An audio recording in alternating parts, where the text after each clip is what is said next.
Palmeiras bicampeón de la Libertadores. 3 años seguidos con por lo menos un finalista brasileño. Sin contar la final de la Sudamericana de este año, también entre equipos de Brasil. Tan grande como el Cristo Redentor, así amenaza ser la supremacía de los equipos brasileños en el fútbol sudamericano. ¿Una tendencia? ¿O ya es supremacía? O lo que es más importante, ¿cómo llegaron a eso? Hola, yo soy Ale y esto es... No es ningún secreto si decimos que tradicionalmente los torneos internacionales sudamericanos estuvieron prácticamente polarizados entre equipos argentinos y brasileños. Incluso en los últimos 10 años casi se han repartido los títulos a nivel continental. Una locura. Pero de un tiempo hasta hoy se nota un cierto predominio de brasileños con respecto a los argentinos. Y no son pocos los medios que hablan de una supremacía total, de que no se puede competir, de falta de jerarquía, etcétera, etcétera, etcétera. ¿Será que no hay forma de competir contra la colección de figuras que ellos tienen? ¿Que nos tendremos que acostumbrar a ver finales de Libertadores o Sudamericanas entre equipos brasileños? A ver siempre los mismos equipos en semifinales como en Europa, o del mismo país como en la CONCACAF. La idea es analizar ambas ligas, la brasileña y la argentina, y así intentar entender cómo y por qué se llegó a esa diferencia. Muchos utilizan como argumento del poderío del Brasileirao el ranking de ligas más valiosas del sitio alemán Transfermarkt. Según ese sitio, el Brasileirao es la 8ª liga más valiosa del mundo. En cambio, la liga argentina está en el puesto 13, 13º y en franco descenso. Me río por no llorar. Incluso refleja el dato de que en los últimos 10 años el Brasileirao aumentó su valor, escuchá, en un 150%. Y la liga argentina no solo que no creció, sino que hasta bajó su valor en un 10% en el mismo periodo de tiempo. ¡Poneros a trabajar de una vez, hombre! ¿Será tan así? Acá hay que recordar que para elaborar ese ranking se suman la cotización de todos los equipos en una temporada. Y la verdad que es un ranking un poco raro porque, por ejemplo, la Liga 1 de Francia está en el 5º lugar de las ligas más valiosas con 3.600 millones de euros, cuando se sabe que por sí solo el Paris Saint-Germain ocupa más del 25% de ese monto. Así que, desde mi punto de vista, ese dato no refleja precisamente la realidad ni justifica la aparente supremacía brasileña. Más teniendo en cuenta que de los 1.000 millones de euros que vale su liga, el 50% corresponde, escuchá, solo a 5 clubes: Flamengo, Palmeiras, Atlético Mineiro, Gremio y São Paulo. Garcas, son todos garcas.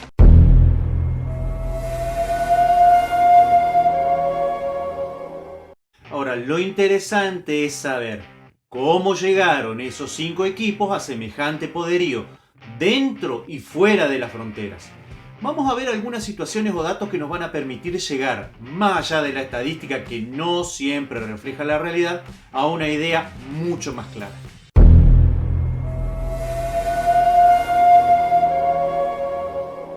Como el mundo del fútbol no es una isla, la situación económica de los países afecta y mucho.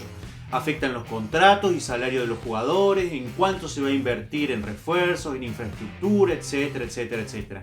Y está más que claro que la economía brasileña es justamente la más fuerte de Latinoamérica. Y que la Argentina está pasando desde hace mucho tiempo una severa crisis. Argentina va camino a la peor crisis económica y social de toda su historia. Pero más allá de eso, me voy a concentrar en 2 índices que están muy relacionados: inflación y cotización del dólar. Te advierto que esta parte puede llegar a ser un poco tediosa, pero es necesaria para entender el punto al que yo quiero llegar.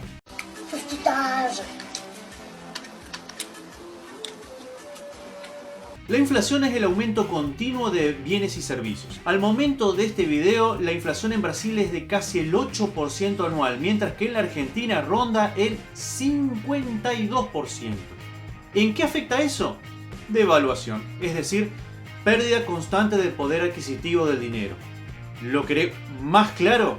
con la misma cantidad de dinero se puede comprar cada vez menos cosas, porque esas cosas están más caras. Vamos camino a una hiperinflación. ¡A robar cartera! ¡Porque no hay pasta para comer! Y eso va de la mano de otro índice no menor, la cotización del dólar. Actualmente en Brasil un dólar cuesta 6 reales. En Argentina, primero, cosa muy complicada porque para los que nos están viendo en otros países existen por lo menos 15 tipos de cambio diferente. Un dólar oficial más o menos cuesta alrededor de 100 pesos. Es más, en los últimos 3 años, desde el 2019 al 2021, un dólar ha aumentado 72 pesos. En cambio, en Brasil, 5 reales. ¿Qué significa esto en castellano? Que el dólar en Brasil es bastante estable a largo plazo. Cosa totalmente contraria en la Argentina, donde el precio varía aumentando de mes a mes. Por lo que se hace extremadamente difícil para los clubes argentinos mantener un contrato en dólares. Supongamos que tengo un jugador que le pago $1000 de sueldo por 3 años. En Argentina comienzo pagándole en el 2019 28.000 pesos, para terminar pagándole en el 2021 100.000 al final de su contrato. Mal negocio para el club. Pero también para el jugador, ya que por efecto de la inflación y la devaluación, en realidad esos 100.000 pesos valdrán algo así como 50.000 pesos. Estará, como se dice acá en la Argentina, perdiendo plata. Si estuviera en Brasil, con la inflación del 8%, los 6.000 reales, que serían $1000, que cobra, valdrían 5.400. De esa manera los contratos de los jugadores y entrenadores en Brasil pueden ser mucho más altos, a más tiempo y casi sin perder el poder adquisitivo. Y acá tenemos una fuerte razón por la cual las incipientes figuras del campeonato argentino y, agrego, sudamericano, buscan emigrar a tierras cariocas.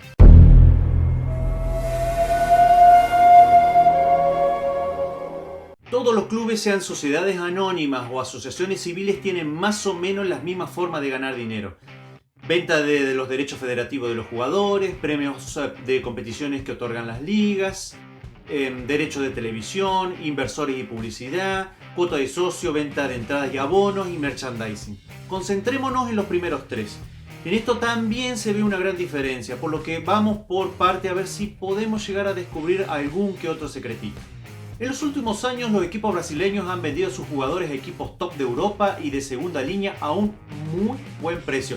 Y por nombrarte algunos, Neymar por más de 88 millones al Barcelona, Vinicius por 45 millones al Real Madrid, Lucas Moura por 40 millones al PSG, Lucas Paquetá al Milán por 38 millones, Gabriel Jesús por 32 al Manchester City. Si nos vamos más atrás, Oscar al Chelsea por 32 millones. En el caso de los equipos argentinos hay que retroceder hasta la transferencia de Lautaro Martínez al Inter por 25 millones y de Lucas Alario al Bayer Leverkusen por 24. Los demás se van a ligas como la mexicana, la MLS, y si van a ligas top de Europa lo van a hacer a equipos siempre de mitad de tabla. Lo cierto es que por alguna razón los equipos importantes de Europa se apuran a fichar jugadores brasileños. Después hablaremos si valen o no, si colman las expectativas o no. Como diría el bueno de Ángel Capa, una cosa es lo que cuesta a un jugador y otra muy distinta lo que vale. Amén. La otra parte son los refuerzos estelares. Ya es habitual ver a jugadores como Diego Costa, William, Douglas Costa, David Luiz, Hulk o Dani Alves en su momento en las Copas Sudamericanas. La primera explicación que surge es y la fortaleza del real con respecto al dólar hace posible la contratación de esos jugadores venidos de Europa. Cosa impensada para los clubes argentinos. A menos que acepten venir renunciando a mucho de su sueldo a cambio de la gloria de jugar en River o en Boca. Y después nos preguntamos por qué Messi, Agüero o el Pipita Higuaín todavía no volvieron. Nos está engañando, que no nos engañe, que nos diga la verdad. Pero acá hay otra cuestión aparte de la estabilidad del Real. Existe un manejo interesante de algunos clubes brasileños. Todos esos jugadores en realidad llegan en condición de libres o a préstamo, por lo que no se paga un solo dólar en una transferencia club a club, solo en el millonario contrato que el jugador va a cobrar. Incluso aprovechan la situación económica y cambiaria favorable para adquirir a bajo costo las principales figuras y entrenadores de los otros campeonatos sudamericanos. Y obviamente esos jugadores jerarquizan los planteles y obvio marcan diferencia en los torneos continentales, pero también va vaciando de talento las otras ligas y así la brecha aparentemente se va agrandando. Quiero formar la comunidad futbolera más grande de YouTube y vos me podés dar una mano grandísima. Suscribite, recomendá el canal, comentá, activá las notificaciones para no perderte ningún estreno. Juntos, vos y yo lo vamos a lograr. Obviamente la pregunta es, ¿todos los clubes del Brasil se manejan de la misma manera? Y no. Si como vimos, el 50% del valor del Brasileirao se lo reparte en 5 clubes, está bien claro que algo más tienen. Y ese algo se llama un inversor. ¿Qué es un inversor? A grosso modo y sin entrar en detalles, es una empresa o un grupo económico que invierte una fuertísima cantidad de dinero a cambio de una ganancia futura.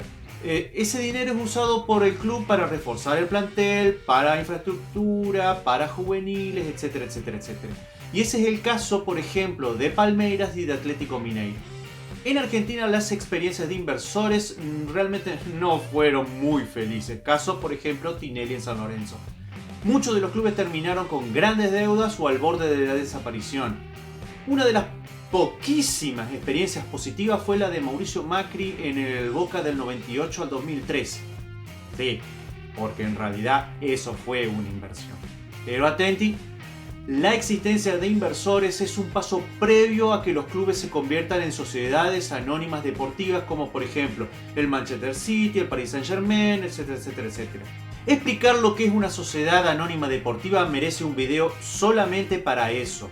Y adivinen qué, el presidente Jair Bolsonaro firmó en agosto del 2021 un decreto para que los clubes brasileños pudieran convertirse en sociedades anónimas deportivas. ¿Algo más? Sí, que ya existe una. La viste jugar en la final de la Sudamericana. Me suena. Exacto, acertate. El Red Bull Bragantino. ¿Se viene una especie de Premier League en Brasil en un futuro? Y ya que hablamos de torneos, está clarito como el agua que los equipos participan no solamente por la gloria de ganar tal o cual copa, sino que hay un importante incentivo económico. Cuantas más fases pasan, mayor es el premio en efectivo que se gana. Esto en cuanto a los torneos internacionales, pero ¿y en los torneos nacionales? Y acá vemos otra gran diferencia entre los gigantes sudamericanos. Los $60.000 que gana el campeón de la Liga Profesional Argentina realmente saben bastante poco en comparación con los 6 millones destinados al ganador del Brasileirao. La situación se repite con las copas nacionales. Sin contar las fases previas, el campeón de la Copa Argentina se embolsa $33.000, mientras que hay reservados, escucha, 8 millones de la moneda yanqui para el campeón de la Copa do Brasil. La cuarta pata económica, y no por eso menos importante, son los derechos de televisación. Eso implica que una empresa negocie un contrato con la confederación y ésta se encarga de repartir el dinero a cada equipo de la manera que considere. En Brasil, por ejemplo, cada equipo negocia los suyos propios. Tan solo en concepto de derechos televisivos, en el 2021 la televisión brasileña repartió $275 millones para los 20 clubes del Brasileirao según Globo Esporte. Los 26 clubes argentinos en tanto recibieron 91 millones de la moneda norteamericana. Y si tenemos en cuenta la inflación, ese dinero valdría en realidad 43 millones.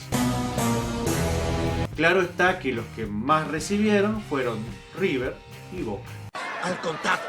La pregunta es si la liga profesional podría recibir más dinero. Y como poder puede.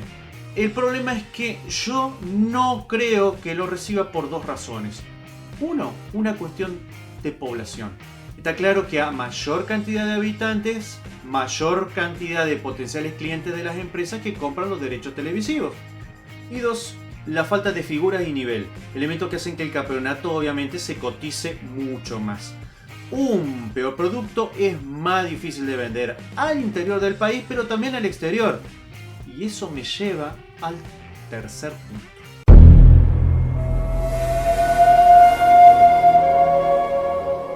Entonces, la explicación es que los clubes en Brasil son superiores porque tienen más dinero. El dinero no es todo, pero con más ayuda. El dinero no es todo. No necesariamente. De ser así, la Superliga China o la MLS serían potencias mundiales. Existen otros factores tan importantes como el dinero, y es saber a lo que se juega. Te pregunto, ¿tenés idea cómo va a ser el campeonato argentino el año que viene?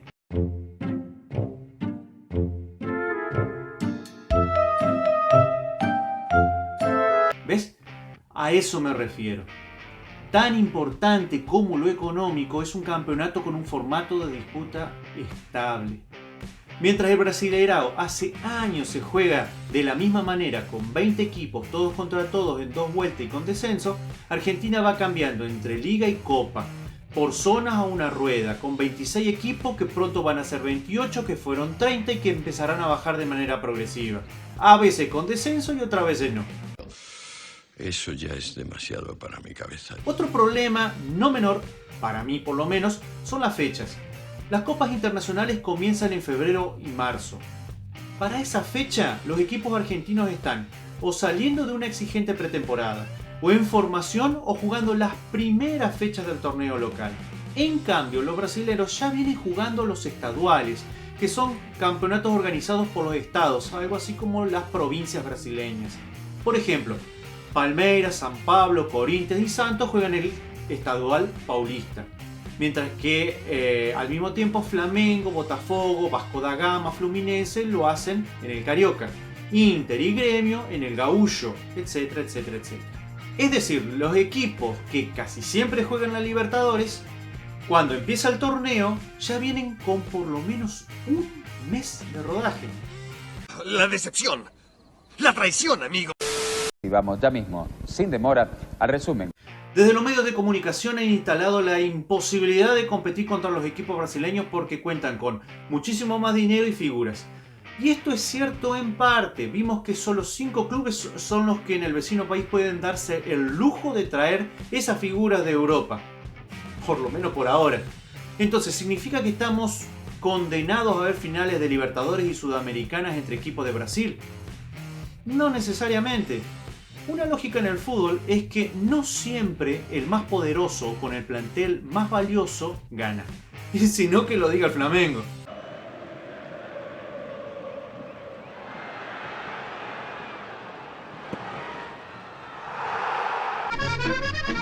Ahí lo tenés al pelotudo. Y baso mi hipótesis en 5 partidos. Final de Libertadores 2019. River tuvo en jaque al Flamengo por 89 minutos. Octavo de final de 2020. Racing elimina a Flamengo luego de un doble empate 1-1. Semifinal de vuelta del 2020. River derrota. En realidad pasa por encima en San Pablo 2-0 al Palmeiras. Recopa 2021. Defensa y Justicia le da vuelta un 1-2 a Palmeiras en Brasil y encima le ganan la Recopa por penales.